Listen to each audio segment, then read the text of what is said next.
Hello, Capricorn, Sun, Moon, Rising, and Venus signs. Kamusta kayo? Sana po nasa mabuti kayong kalagayan. Welcome back po sa Star Tarot.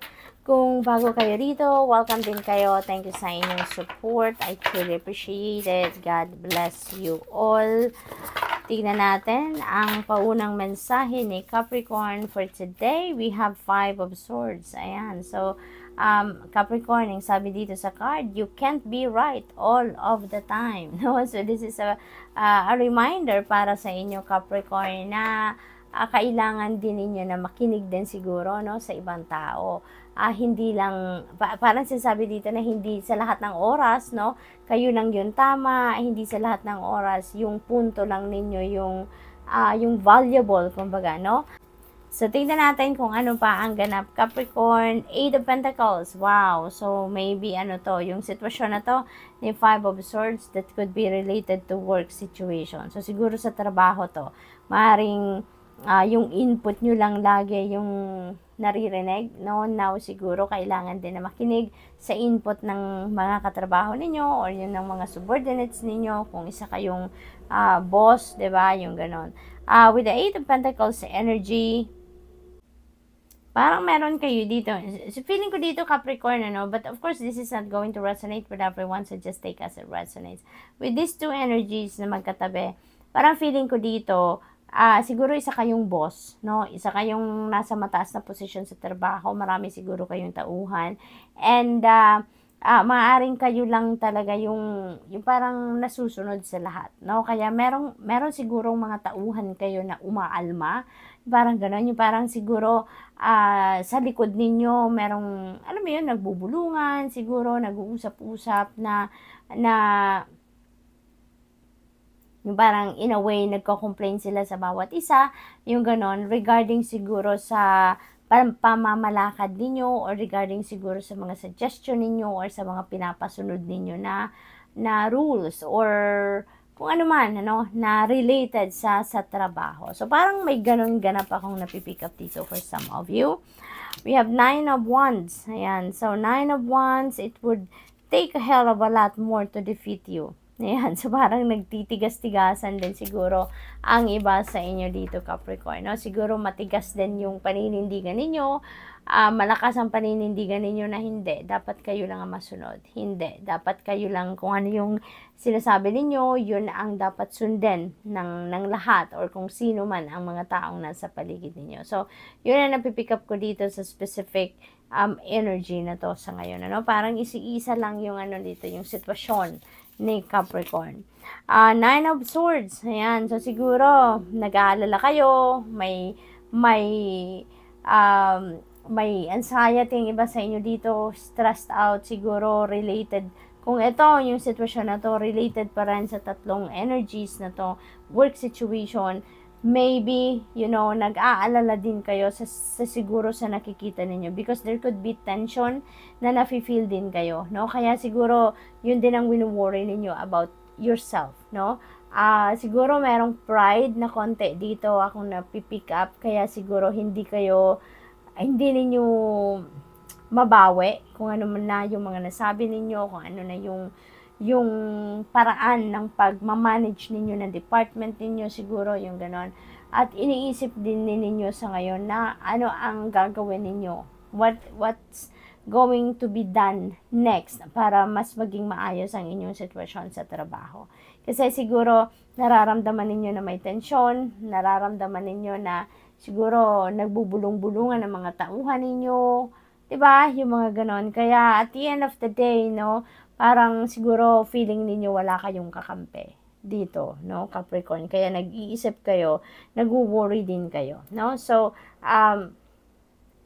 you may need to Capricorn, you may need to reflect on things, Kasi maaaring sa sobrang busy ninyo, wala din kayong panahon para mag-self-care, kaya parang siguro out of balance na din kayo, Kaya hindi kayo nakakapag-isip na maayos, hindi kayo nakakapag-focus na maayos, kaya siguro kailangan ninyo din na magpahinga, step back kayo ng kahit konti lang, para makapagpahinga kayo, para magkaroon ng kalinawan din ang isipan ninyo, makapag-declutter kayo ng energy field ninyo, makapag-declutter kayo ng isip at ng damdamin ninyo, no? So that mas maging malinis, kumbaga, no? Yung puso, yung isip, yung energy field ninyo, nang sa gayon makapag-concentrate kayo at makapag-isip kayo ng tama, no? Or ng mas tama, yung ganon. What else dito, Capricorn? We have Two of Wands. Ayan, so you are about to make a decision. Now, siguro din, yung worry ninyo dito is about that decision that you need to make, no? Maaaring yung decision na to could be related to personal ninyo na affair, or posibleng yung decision na to na kailangan ninyong gawin is related pa rin sa trabaho, no? Maaaring ganoon. But siguro isa din yan sa rason kung bakit kayo na-stress, kung bakit kayo nagwo-worry, no? In times like that, no, Capricorn, you may need to consult or to tune into your intuition. Kasi yung intuition, lagi kayong bubulungan yan kung ano yung best para sa'yo, kung ano yung tamang desisyon na kailangan ninyong gawin. No? So, tune into your intuition, mag-pray kayo, ask for guidance, no, sa Divine Universe, enlightenment will come in. No? When you pray, when you ask for help, no, tutulungan kayo. So, final message ni Capricorn, we have angel number 0110. Yan, go after what you want. Okay, yun ang sabi dito sa'yo. Unique, destiny, inspiration, talents, gifts, appreciation, and gratitude. You are blessed with talents and skills that make it easy for you to stand out from the crowd. Embrace what makes you different. That's your path to success. Your dreams will soon come true. Ayan. So, napakaganda na mensahe sa inyo dito sa angel card na ito, Capricorn. Good luck po, and that's all I have for you for today. Thank you for watching. Love and light. Namaste. Hello Virgo, Sun, Moon, Rising, and Venus signs. Kamusta kayo? Sana po'y nasa mabuti kayong kalagayan. Welcome back po sa Star Tarot. Kung bago kayo rito, welcome din kayo. Thank you sa inyong support. I truly appreciate it. God bless you all. Una mensahe ni Virgo, we have Knight of Pentacles. Yan, slowly but surely, you're going places. Napakaganda nito Virgo kasi nagsisigurista kayo dito. No? You are not in a rush. Kung meron kayong endeavor na ina-envision for yourself, pinagpaplanuhan ninyo, pinag-iisipan ninyo, nag-i-strategize kayo, hindi kayo basta-bastang pumapasok sa isang sitwasyon na hindi ninyo pinagplanuhan at pinag-isipan, no? Slowly but surely, mabagal man ang galaw, mabagal man ang approach ninyo, but definitely, as ang bawat galaw ninyo ay sigurado, no? Make sure ninyo na nasa tama kayo, no? So, we have 7 of Swords. Ayan. So,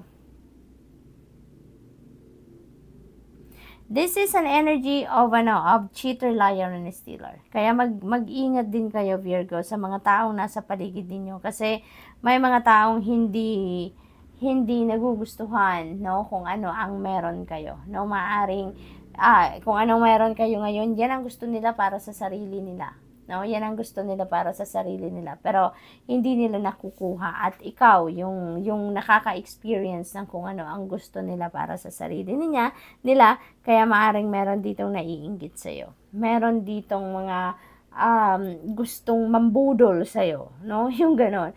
Merong gustong magsinungaling or maaring meron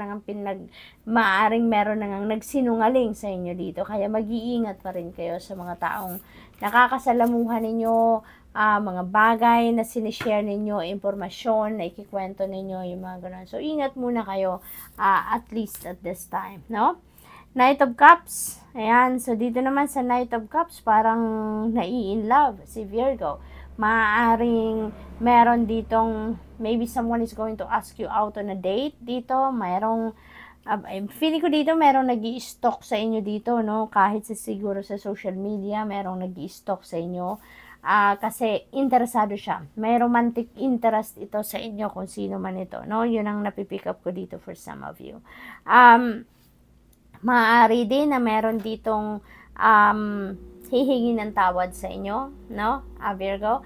maybe may tao dito na nakagawa ng hindi maganda sa inyo, nakapagdulot ng discomfort emotionally siguro in the past, no? At ngayon, maaaring humingi ito ng forgiveness sa inyo.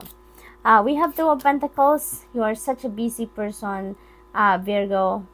Malamang kasi very very dedicated, committed kayo sa trabaho ninyo. Workaholic si Virgo, mahilig kayong mag-multitask, no? That is your talent talaga, yung pag-multitask. Pero ngayon, siguro sobra na. Maaring sa sobrang dami na ng inyong ginagawa dito, maaring may imbalance na, no? May mga bagay na siguro kayo na hindi ninyo na nabibigyan oras, panahon, atensyon. Kaya parang inaanyayahan na kayo dito to bring the balance back in your life, no? You need to ground yourself na para maibalik ninyo yung sarili ninyo sa balanse, maibalik ninyo yung sarili ninyo sa focus, no? Yung ganon. Kasi parang na dito, Virgo, nangyayari sa inyo. Parang sa sobrang, alam mo yun, yung you have too much on your plate, kumbaga, Virgo. Kaya hindi na ninyo nabibigyan ng panahon, atensyon, oras, ang ibang bagay dito. Sa sobrang dami, kumbaga, ng task na nasa balikat ninyo, nakaatang sa inyo. Okay? So, ngayon, pahinga din pag may time, no? Magpahinga, mag-chill muna kayo, mag-step back muna kayo ng kahit saglit lang, no? Sa kung ano man ang inyong pinagkakabisihan, sa kung ano man ang inyong ginagawa. Okay? So, we have Queen of Swords. Ayan.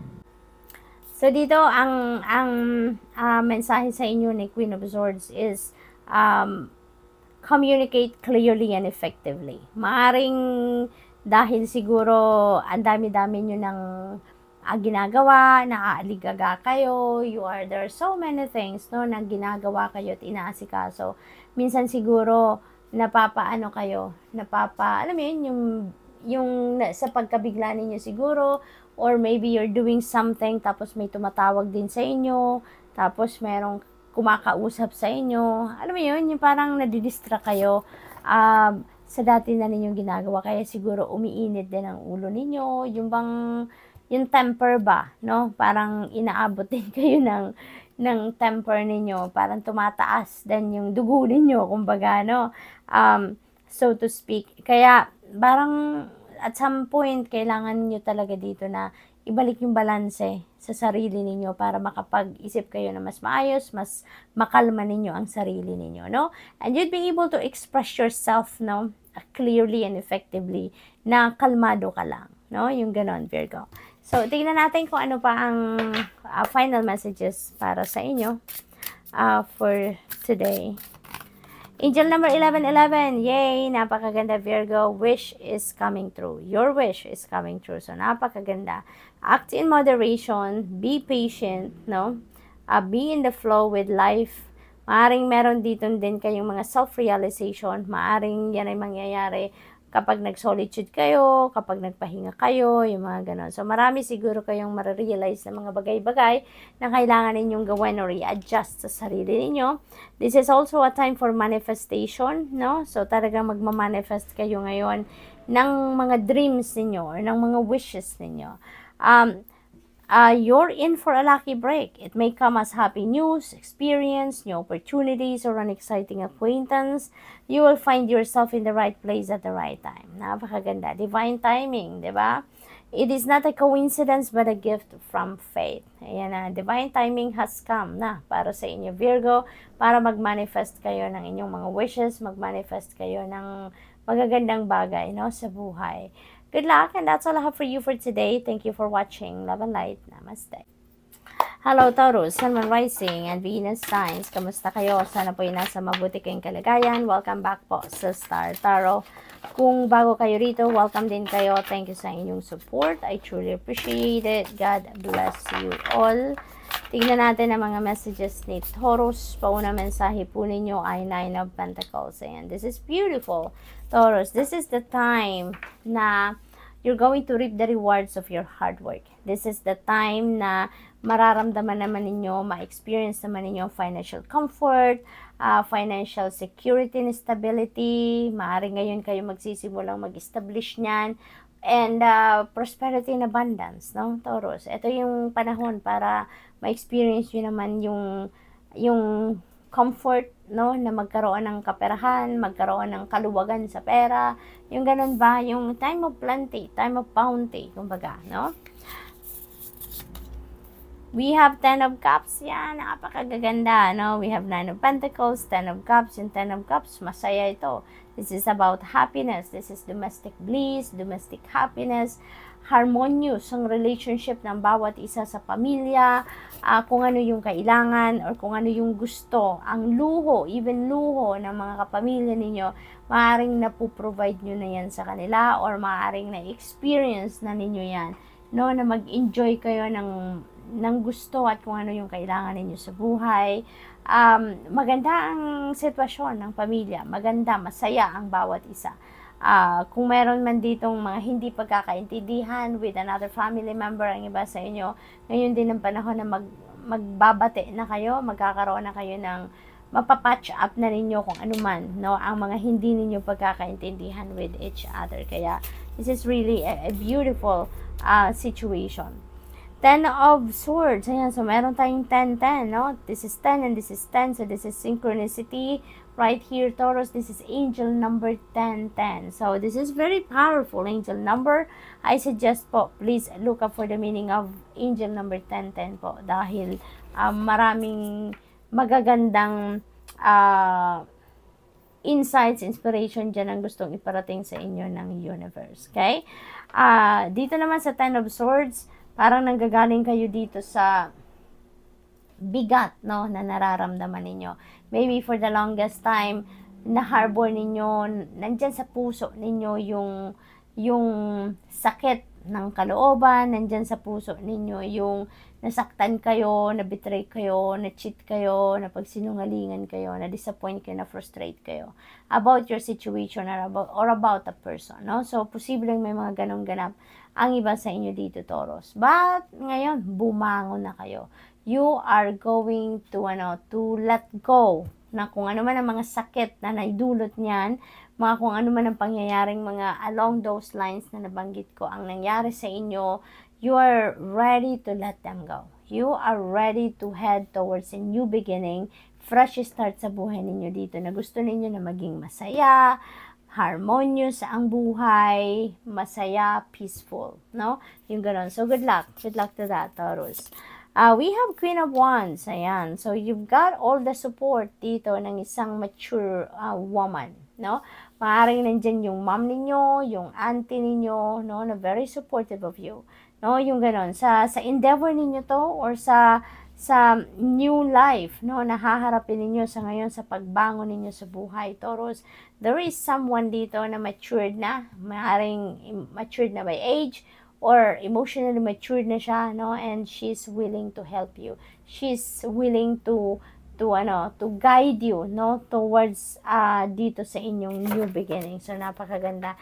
You're going to be full of confidence din sa ngayon, no? At kung gusto ninyo dito magbagong buhay, gusto ninyo dito magsimula ng masaya, peaceful, harmonious life, talagang, yan, walang makakapigil sa inyo. Itutuloy ninyo yan, no? Babangon na talaga kayong muli.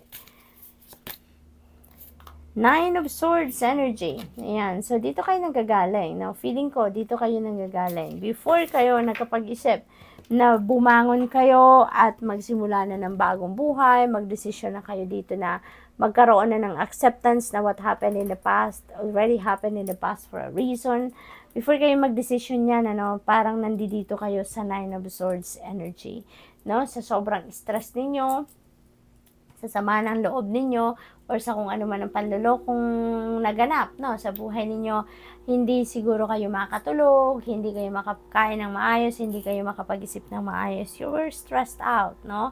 Pero, that's already in the past, no? Yan ang napipick up ko dyan, that's already in the past. This is what happened sa inyo. Sobra kayong nag-worry, sobra kayong na-stress, you know? And ngayon, that's gone, no? That's gone. That will be behind you na. Because you are going to focus on pagbangon na sa ngayon. You're going to focus on starting a new life na masaya, no? Taurus. So, let's see kung anong final message dito for Taurus. Final message for Taurus for today. Final message for Taurus, we have angel number 101. Starting over. Ito na nga, Taurus, magsisimula ka na ng bagong buhay. You are really going to start fresh sa buhay ninyo. Okay? Happiness is linked to self-expression, growth, and experience. Learning from failures is key. Happiness is real, okay? Possible and around. Understand its process and the pursuit of it. So joy is fluid. It's in the little things and the big ones. Fails are fun. Start fresh. Yan. So, napakaganda. Papunta talaga kayo sa pagbabagong buhay, Taurus. Good luck, and that's all I have for you for today. Thank you for watching. Love and light. Namaste.